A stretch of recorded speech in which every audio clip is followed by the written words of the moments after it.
you both have spent a good amount of time on over the last couple of years, and that's used car prices because of what we've seen through the supply chain and everything else. So earlier this week, the Manheim Used Car Vehicle Index, which is what a lot of folks use to gauge the health or this kind of the indexing ability for prices in used cars, came out. And what you're seeing on the screen right there is a massive move higher over the last several years, right? We know this. Used car prices have surged. They are way higher than they were before the pandemic started. But if you key on that right-hand side, you see that kind of drop that you're seeing on the right-hand, that tail?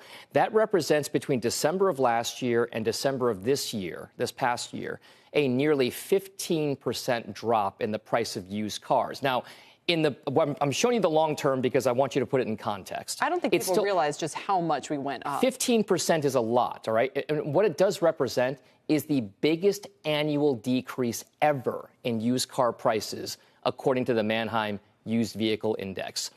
The reason why I want to highlight it is because it is one component of the CPI.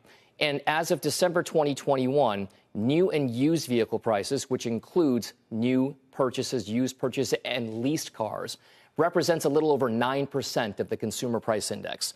Used cars make up about half of that amount, so a little over 4% there. So if you factor in new car prices, which are still holding up relatively, used car prices, which are plunging, and then leased car prices, which are also part of it as well, you have a picture of one component of that CPI that could be in play for tomorrow. Now, the reason why we also bring it up is because I want to show you what's been driving some of the downside pressure in used vehicle prices. If you look at some of the things like crossover and SUVs, mid-sized cars, luxury cars, they're down anywhere from around 15 to 17% in terms of year-over-year declines. The ones that have seen the least declines are in vans and pickup trucks, correct, which are down about 12% during that span. So it's not any shock to people who've owned trucks over the years and vans. They do tend to hold up relatively well in terms of value compared to other parts of the market. When you look back at the fall of 2021, there was such a dearth of inventory of new cars. Everybody was pushed into used cars, pushed the prices up. Tom, thank you very much.